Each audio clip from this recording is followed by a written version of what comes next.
안녕하세요, 여러분. 임원일 목사입니다. 이제 오늘부터는 구약의 예언서를 가지고 여러분과 함께 하기로 하겠습니다. 구약 성서 이제 우리가 열왕기부터 읽다 보면은 사실 많은 예언자들이 등장합니다. 엘리야, 엘리사처럼 이름이 명시된 예언자들이 있는가 하면 특히 열왕기 하에 아주 재밌는 이야기가 길게 나와 있는데 13장입니다. 열왕기하 13장에 보면은 무명의 두 예언자의 이야기가 있습니다. 그냥 거기서 늙은 예언자, 또 한 사람은 유다로부터 온 이름 모를 예언자, 그 이야기가 있는데 이렇게 예언자들의 이야기를 하면서 이름을 모르는, 이름을 기록하지 않는 무명의 예언자들이 있습니다. 그런가 하면 그 선포된 예언의 말씀들과 그 예언자의 행적이 기록되어 있는 그런 예언자들이 있는데 바로 우리가 구약 성서에서 이사야, 예레미야, 에스겔 이렇게 쭉 만나게 되는 예언자들입니다. 우리가 이런 이름이 명시되어 있는 그 구약의 책 이름 앞에 이런 예언자들을 문서 예언자라고 부릅니다. 이 예언자들의 예언서, 이러한 문서 예언서들의 기록된 내용은 예컨대 예레미야다. 그럼 예레미야 자신이 자기의 예언 내용과 또 행적을 기록한 것이 아니고 또 예언자가 살았던 당대의 지금의 모습으로 기록된 것은 더더구나 아닙니다. 어떤 식으로든지 제가 왜 어떤 식이라고 얘기하냐면은 다양하기 때문입니다. 1차적으로 기록된 예언자의 그 예언 선포의 내용이 기록된 것이 있죠. 이사야서 8장 16절에 보면 이사야가 이런 말을 합니다. 내가 모든 그 예언 하나님의 말씀 이름으로 전한 내용을 듣지 않으니까 그거를 밀봉시켜 놓습니다. 그러니까 그런 거는 이제 이 문서 예언자 이사야에서 직접 기록된 거겠죠. 또 예레미야 36장에 보면 하나님의 명에 따라서 예레미야가 자기가 그동안 하나님의 이름으로 선포했던 예언의 내용들을 구술하면 그의 제자 바룩이 그걸 기록하는 그런 내용이 있습니다. 하여튼 이런 식으로 1차적으로 누군가에 의해서 그 어떤 문서 예언자들의 예언 내용들이 기록되었을 것이고 또는 구전으로 전승되어 내려오던 내용이 후대에 한참 후대에 가서 최종적으로 기록된 것이 오늘 우리가 가지고 있는 구약 성경의 예언서들입니다. 문서 예언자들에게는 많은 그 제자들이 있었습니다. 이제 예레미야 조금 아까 말씀드렸던 예레미야에게는 바룩 같은 제자도 있었지만 뭐 한두 명은 아니었겠죠. 또 이사야서에도 나의 이 아이들 바로 이사야를 따랐던 그 제자들을 얘기합니다. 하여튼 많은 제자들이 있었을 것입니다.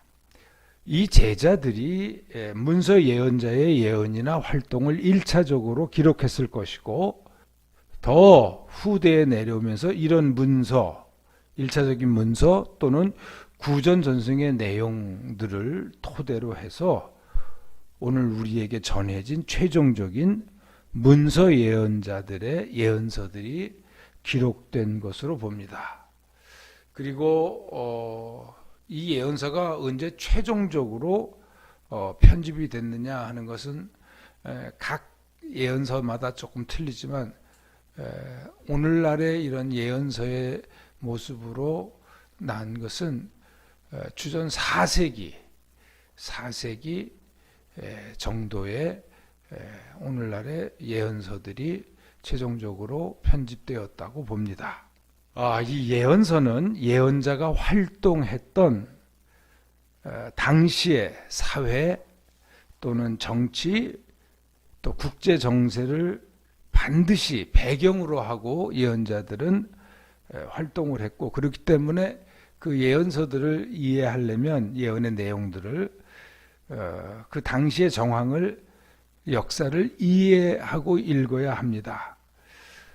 여러분, 이 구약에 나오는 예언들은, 예언서의 말씀들은 그 하나님 말씀이 그 사람들이 동떨어진 곳에서 공허하게 외쳐진 것이 아니고 예언자가 살았던 현실 사회를 향한 하나님의 말씀 선포였습니다. 막연하게 장래의 희망과 약속을 미리 예언하는 것은, 미리 말해주는 것은 더더욱이 아니었습니다. 예언의 배경이 된 그 역사 현실을 알고 이에 터잡아서 선포된 하나님의 말씀을 들을 수 있을 때 예언서는 바로 오늘 우리들의 현실을 날카롭게 해석해 주는 하나님, 살아있는 하나님의 말씀으로 우리가 깨달을 수 있게 됩니다. 그래서 간략하게나마 예언자들이 활동하던 그 역사적인 시기를 개관하여 보겠습니다.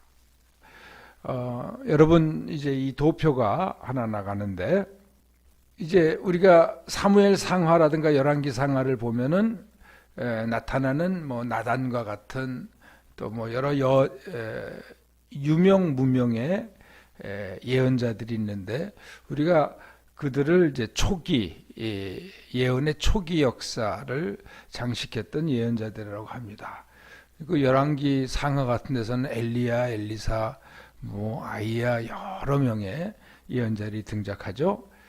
근데 이제 문서 예언자로서의 제1기는 750년하고 요 770년 어간에 활동했던 요 주전 아모스, 호세아, 미가, 이사야입니다. 여러분, 이들이 사실 문서 예언자들의 1세대입니다. 그 순서대로 본다면 거의 동시대인데, 아모스 바로 이어서 호세아, 요 두 사람은 북이스라엘에서 활동했고, 미가와 이사야는 남유다에서 활동했던 예언자들입니다. 근데 여러분, 이들이 활동했던 시대를 보십시오. 722년에 어떤 일이 벌어집니까? 722년에 바로 북왕국이 멸망하죠. 그래서 북왕국이 멸망하기 50년 전에, 즉 770년경에 아모스가 활동을 했고, 또 호세가 거의 동시대에 활동을 했습니다. 그리고 나서 이 북이스라엘이 결국 이 예언자들을 통해서 말씀하신 하나님 말씀을 듣지 않고 아시리아에 멸망한 후에, 이 아시리아가 그 여세를 몰아서 남유다도 침공을 했고, 예루살렘만 거의 다 무너지고 남았을 때, 그때 이제 히스기야 시대죠. 그 전후로 해서 이사야, 미가가 활동했습니다.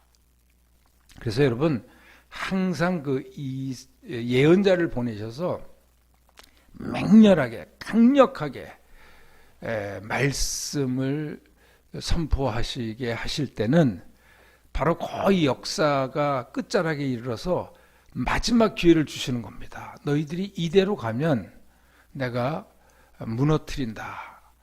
너희들의 삶을 심판하지 않을 수 없다.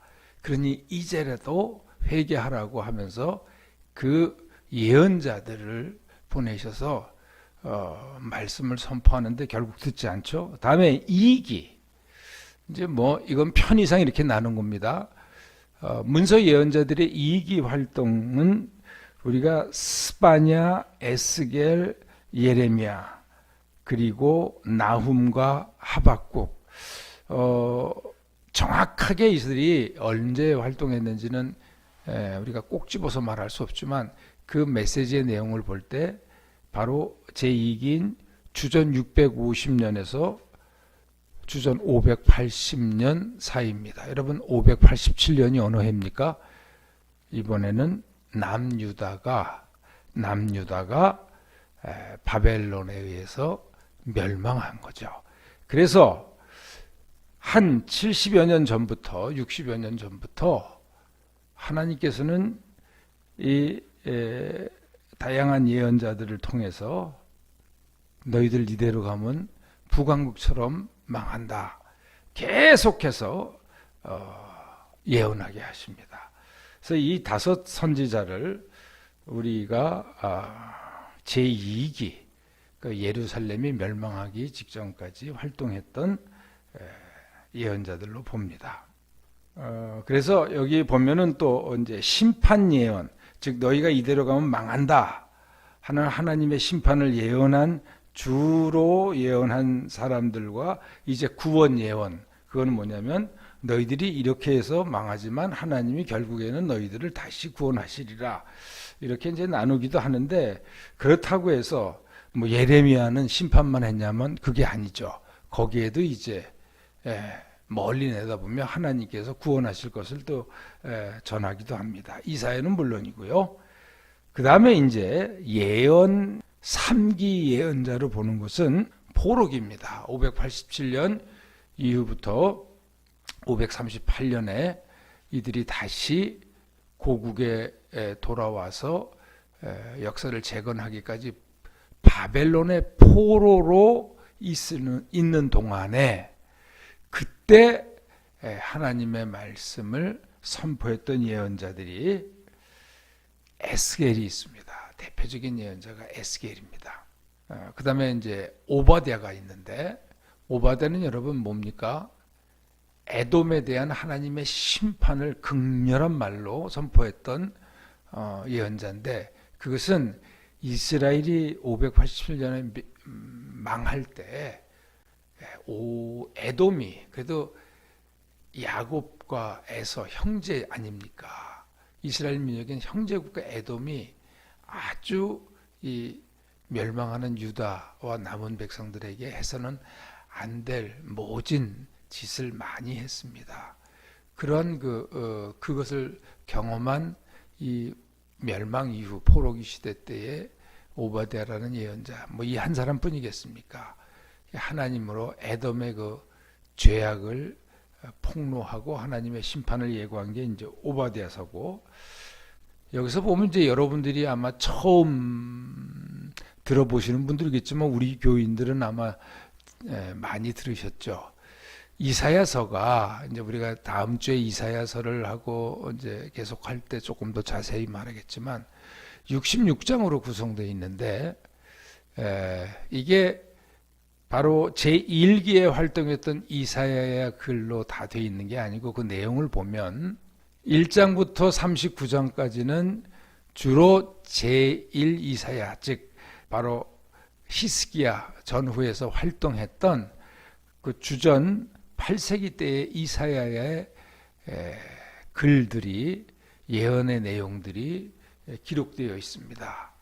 근데 그게 또 다는 아니고 크게 이제 구별하면, 근데 40장에서부터 55장까지는 이사야서 포로기 때 활동했던 무명의 예언자. 그렇지만 그의 예언 내용이 바로 이 이사야, 제1 이사야, 우리가 프로토 이사야라고도 하는데 100여 년 전에, 훨씬 한 200여 년 전에 그 이사야 그 예언, 주된 예언의 내용과 그 신학 사상을 물려받은 이사야의 제자단의 그 전승의 그 내용을 입각해서 이 포로기 때 아마 구약 신학, 구약의 말씀 중에서 가장 아름답고 가장 희망에 차고, 그 다음에 가장 놀라운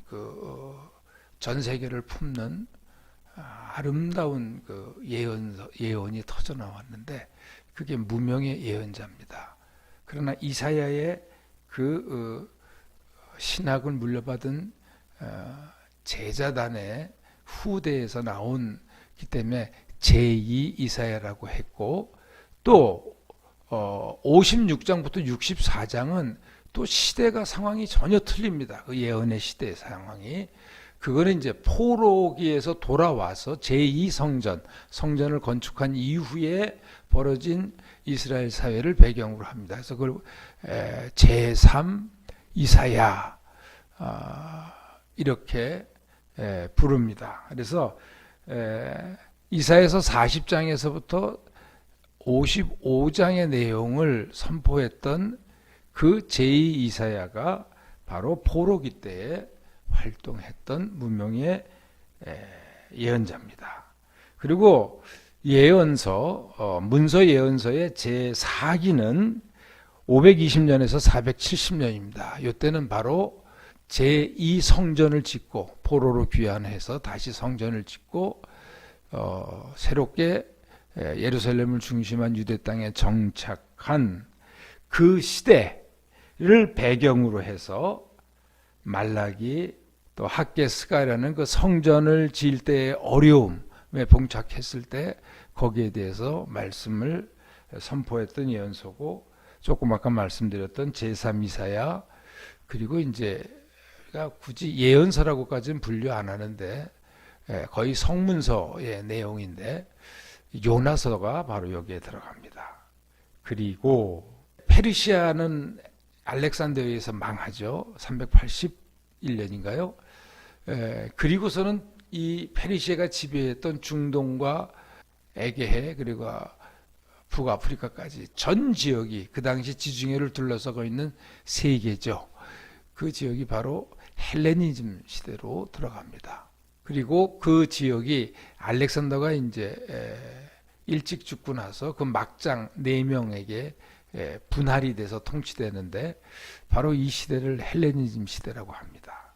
그리고 성경에 우리는 이제 예언서로 분류되어 있지만 다니엘서는 사실은 히브리 성경에는 이제 예언서가 아니고 성문서로 나오고 이제 묵시문학의 이제 효시가 되는데, 물론 이제 스가랴서도 1장에서 8장까지는 예언서인데 8장에서부터 나머지 부분은 사실은 그 배경에 헬레니즘 시대를 밑으로 깔고 있는 것을 보면 거기서도 묵시문학이 거기서부터 이제 시작됩니다.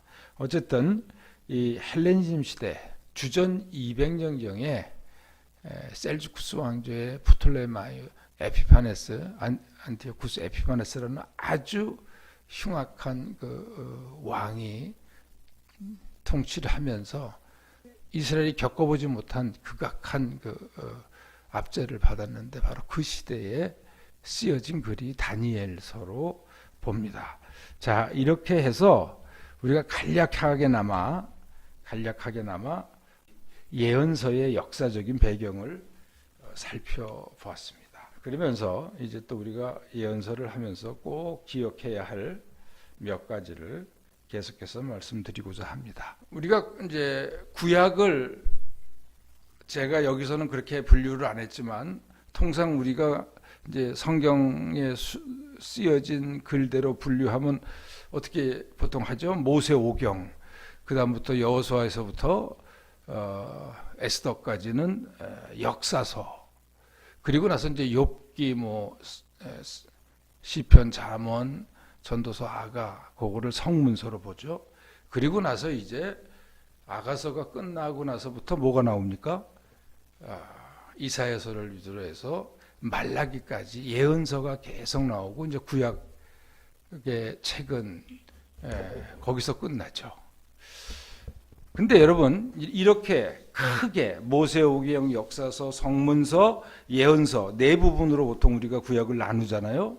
이 각각의 분량을 이제 모세오경이 차지하는 분량을 우리가 지금 쓰고 있는 세번역 성경을 기준으로 하여 보면 모세오경 창세기에서부터 신명기까지가 여러분 이 모세오경이 291쪽입니다.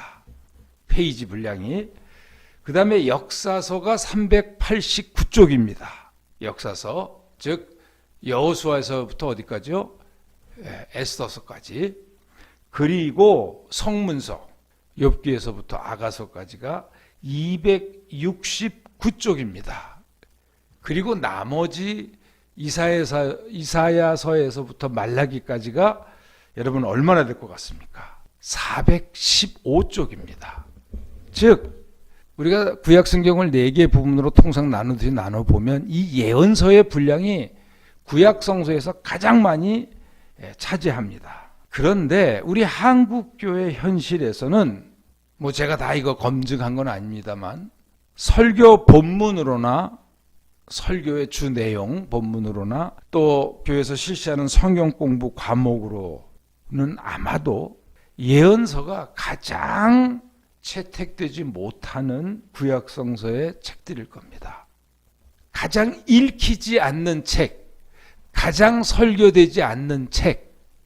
그래서 한국의 교회와 교인들이 가장 생소한 책들이라 그러면 아마 이 예언서일 겁니다.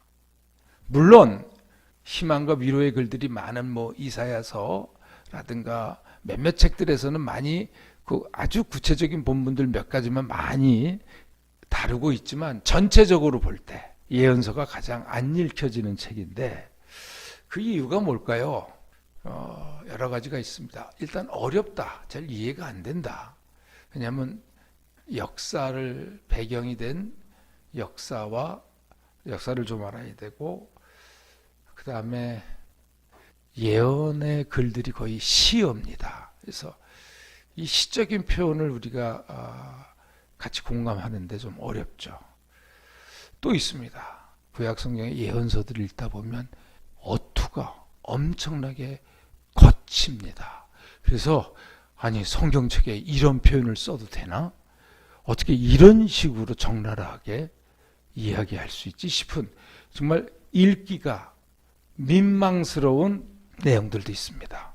그 다음에 적나라하게 그 말씀을 듣다 보면 되게 불편합니다. 불편하다는 건 뭐죠? 많이 찔려요. 그러니까 읽기가 불편해요.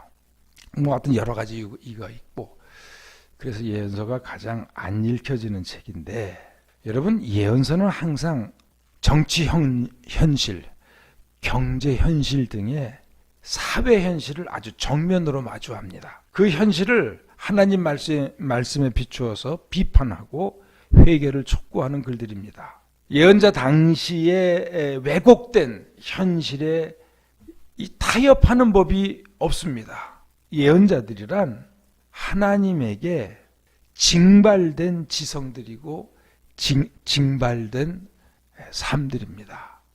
그래서 그들은 하나님이 가서 전하라 하시면 그 내용을 더하지도 않고 덜하지도 않고 그대로 자신의 생명을 걸고 이 말씀을 전하면 자기가 돌팔매질을 당할 수도 있다는 것을 알면서도 자신의 생명을 걸고 그래서 징발된 지성, 하나님의 지성들입니다. 그 자신이 살았던 모든 종류의 현실적인 힘들, 그게 권력이든지 뭐 재력이든지 뭐 어떤 힘이든지 하나님의 말씀으로 그 힘들에게 정면으로 대항합니다. 그래서 거칩니다, 말투가. 그래서 꼭 이렇게 해야 하나? 우리가 읽기에는 그대로 받아들이기에는 불편한 진실들입니다. 반면에 그 예언자가 외쳤던 그 당대의 사람들은 좀 더 하나님의 따뜻한 말씀, 은혜로운 말씀, 축복의 말씀, 한마디로 말해서 자신들이 듣고 싶어 하는 위로나 희망의 그런 말씀들을 예언자들의 입을 통해서 듣고 싶어 합니다. 그렇지만 예언자들은 권력과 이데올로기에 포장된 말씀의 왜곡과 거짓을 낱낱이 드러내고, 이걸 죄의 고발이죠. 가혹한, 이대로 계속되다가는 가혹한 하나님의 심판이 곧 임한다고 전하고 있습니다. 누구도 듣고 싶지 않은 말입니다. 이런 말들은. 그래서 하나님의 예언자들이 있는 곳에는 언제나 거짓 예언자들이 있었고, 그들이 훨씬 더 대중이나 권력층으로부터 쉽게 얘기하면 인기를 얻었습니다. 왜?